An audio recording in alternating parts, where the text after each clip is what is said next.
بسم اللہ الرحمن الرحیم وبہ نستعین اما بعد۔ رمضان المبارک کی بابرکت شروعات ہو چکی ہے۔ یہ مہینہ نیکیوں کا، موسم بہار کا مہینہ ہے۔ اللہ کرے کہ اس ماہ کا ہر دن ایمان اور احتساب کے ساتھ گزرے اور ہر شب قدر ہمارے لیے ثابت ہو۔ حضرات، اس ماہ مبارک کی جتنی اہمیت اور فضیلت بیان کی گئی ہے وہ شاید کسی مہینے کی کہیں ایسی اہمیت اور فضیلت بیان نہیں کی گئی ہے۔ آخر اس اہمیت اور فضیلت کی وجہ کیا ہے، اس کا راز کیا ہے؟ قرآن نے بیان کیا ہے کہ شہر رمضان الذی انزل فیہ القرآن ھدی للناس وبینات من الھدی والفرقان فمن شہد منکم الشہر فلیصم۔ یعنی یہ وہ مہینہ ہے جس میں قرآن نازل ہوا، جو لوگوں کے لیے ہدایت ہے، بینات ہے اور یہ فرقان ہے۔ تو جو کوئی اس مہینے کو پائے تو اسے چاہیے کہ وہ اس مہینے کا روزہ رکھے۔ گویا رمضان المبارک کی اہمیت اور فضیلت کی وجہ نزول قرآن ہے، اور قرآن نے اسی لیے کہا ہے کہ انا انزلناہ فی لیلۃ القدر، لیلۃ القدر خیر من الف شہر، کہ یہی وہ مہینہ ہے جس میں لیلۃ القدر ہے، اور لیلۃ القدر جو ہے وہ خیر من الف شہر ہے، 1000 مہینوں سے بہتر ہے۔ قرآن اپنا تعارف کراتے ہوئے کہتا ہے کہ ذالک الکتاب لا ریب فیہ ھدی للمتقین، یہ وہ کتاب ہے جس میں کوئی شک نہیں، جو متقین کے لیے ہدایت ہے، رہنمائی ہے، مارگدرشن ہے۔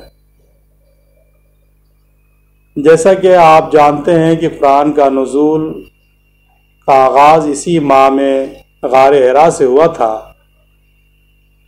ہر سال جبرائیل امین رمضان المبارک میں آپ کو ایک دور قرآن سنایا کرتے تھے، اور جس سال آپ کا وصال ہوا اس سال جبرائیل امین نے آپ کو 2 مرتبہ رمضان المبارک میں قرآن سنایا۔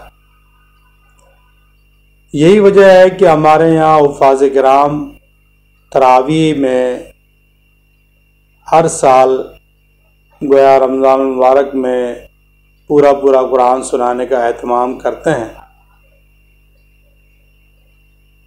گویا رمضان کا قرآن سے اور قرآن کا رمضان سے بہت ہی گہرا تعلق ہے۔ ایک حدیث میں کہا گیا ہے الصیام والقرآن یشفعان، کہ قرآن اور صیام، روزے اور قرآن کل قیامت کی دن اللہ تعالیٰ کے یہاں سفارش کرے گا۔ روزہ فرد کا جس طرح ارتقاء چاہتا ہے، جس پاکیزہ معاشرے کی تعمیر کرنا چاہتا ہے، ٹھیک قرآن بھی فرد کے اندر روحانی اور ملکوتی ارتقاء چاہتا ہے اور معاشرے کی تعمیر کا ایک خاکہ اور نقشہ پیش کرتا ہے۔ روزہ انسان کو جس صبر، شکر، مواسات کا پیکر بنانا چاہتا ہے، ٹھیک قرآن بھی صبر، شکر اور مواسات کا یہی نمونہ انسان کے اندر دیکھنا چاہتا ہے۔ چنانچہ روزہ کا حقیقی مقصد یہ بیان کیا گیا کہ وَلِتُكْمِلُوا الْعِدَّةَ وَلِتُكَبِّرُوا اللَّهَ عَلَى مَا هَدَاكُمْ وَلَعَلَّكُمْ تَشْكُرُونَ، کہ روزے کی تکمیل پر جس ہدایت سے اللہ نے تم کو سرفراز کیا ہے، اس پر اللہ کی کبریائی کا اظہار اور اعتراف کرو، اور شاید کہ تم شکر گزار بن جاؤ۔ رسول اللہ صلی اللہ علیہ وسلم کو حکم دیا جا رہا ہے کہ قم فانذر وربک فکبر، کہ اٹھو اور خبردار کرو اور اپنے رب کی بڑائی کا اعلان کرو۔ تزکیہ روزہ کے بنیادی مقاصد میں داخل ہے۔ رسول اللہ صلی اللہ علیہ وسلم کی بعثت کا مقصد بھی تلاوت آیات، تعلیم کتاب و حکمت اور تزکیہ نفس بیان کیا گیا ہے۔ هو الذی بعث فی الامیین رسولا منہم یتلو علیہم آیاتہ ویزکیہم ویعلمہم الکتاب والحکمہ۔ لہذا قرآن کو رمضان سے اور رمضان کو قرآن سے الگ کر کے نہیں دکھا سکتا۔ اللہ کی سب سے بڑی نعمت یقیناً اس دنیا میں عقل ہے، اور عقل سے بھی بڑی کوئی نعمت ہو سکتی ہے تو وہ قرآن ہے، اس لیے کہ عقل کی بھی رہنمائی قرآن کرتا ہے۔ معرفت الہی کا سرچشمہ قرآن ہے۔ قرآن کا موضوع ہی انسان ہے، اس میں انسانیت کے جملہ مسائل کا حل موجود ہے۔ ہماری زندگی کی حقیقت اس میں پنہا ہے، یہ مکمل کوڈ آف لائف ہے۔ قرآن ہماری زندگی کا نظام العمل ہے۔ چنانچہ یہ ہے کہ ہم اس کتاب سے اس ماہ مبارک میں کیسے استفادہ کریں، اس پر ہماری توجہ ہونی چاہیے، ہمارے اندر اس کے لیے آمادگی ہونی چاہیے۔ سب سے مشکل بات یہ ہے کہ یہ کتاب لوگ کہتے ہیں کہ ہم نہیں سمجھ سکتے ہیں۔ نعوذ باللہ من ذالک، ایسی بات نہیں ہے۔ قرآن نے خود کہا ہے وَلَقَدْ يَسَّرْنَا الْقُرْآنَ لِلذِّكْرِ فَهَلْ مِن مُدَّكِّرٍ، کہ ہم نے اس کتاب کو نہایت ہی آسان بنا کر کے بھیجا ہے، تو بس ہے کوئی اس سے ہدایت اور نصیحت حاصل کرنے والا؟ یقیناً یہ کتاب ہماری زبان میں نہیں ہے، لیکن آج دنیا کی ہر زبان میں اس کا ترجمہ موجود ہے۔ شاہ ولی اللہ محدث دہلوی رحمۃ اللہ علیہ نے ترجمہ کیا، شاہ رفیع الدین رحمۃ اللہ علیہ نے ترجمہ کیا، مولانا اشرف علی تھانوی رحمۃ اللہ علیہ نے ترجمہ کیا، امام احمد رضا خان رحمۃ اللہ علیہ نے ترجمہ کیا، مولانا مودودی، مولانا شفیع، تقی عثمانی اور دیگر بڑے علماء کرام نے اس کا ترجمہ کیا۔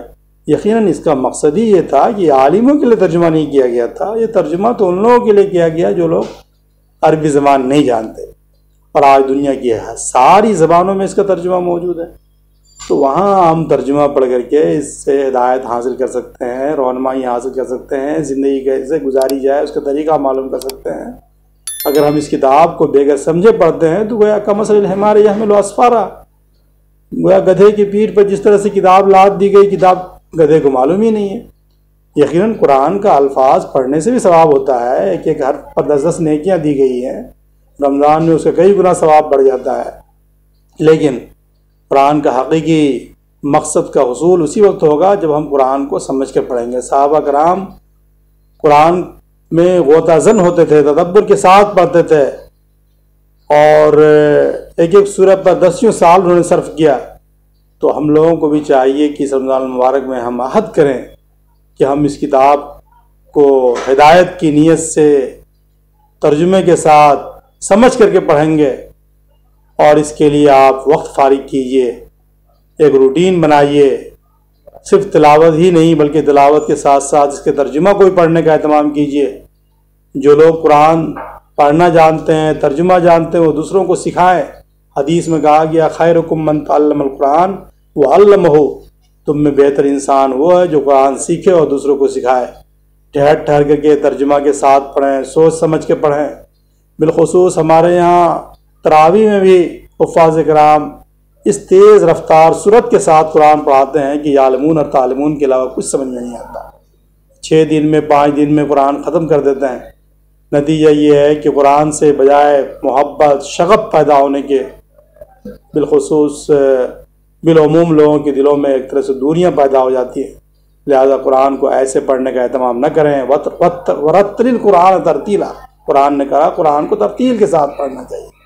قرآن کا نزول ہوا ہے رمضان کے آخری عشرے میں، بالخصوص ہم جب آخری عشرہ آتا ہے تو تراویح بھی ختم کر دیتے ہیں، قرآن پڑھنا بھی بند کر دیتے ہیں، تلاوت بھی ہماری ختم ہو چکی ہوتی ہے۔ لہذا ایسا نہیں کرنا چاہیے۔ یہ قرآن سمجھ کر کے پڑھنا، قرآن کو اپنی زندگی میں اتارنا اور قرآن کی تعلیمات کو دنیا والوں کے سامنے عام کرنا، یہ ہماری ذمہ داری ہے۔ ایک ایک فرد تک اس کتاب کی تعلیمات پہنچانے کا ہم عہد کریں۔ قرآن زندگی کا آئینہ بن جائے۔ یہ اس طرح سے ہم کتاب پڑھیں کہ یہ کتاب ہماری زندگی کا ہو، کہ ایک ایک گویا زندگی کے ہر موڑ پر ہمارے لیے رہنمائی کے کام کر سکے۔ قرآن کا احترام کے ساتھ ساتھ قرآن کو آپ بیڈ بک بنا لیجئے، جب کبھی ضرورت پڑے کسی مسئلے میں تو آپ قرآن لڑ کے دیکھیے۔ خواتین بھی اس کام کے لیے وقت فارغ کریں۔ جس طرح یہ قرآن مردوں کے لیے نازل ہوا اسی طرح سے خواتین کے لیے بھی نازل ہوا۔ مردوں کے نام سے تو کوئی سورہ بھی نہیں ہے، لیکن خواتین کے نام سے پوری ایک سورہ ہے۔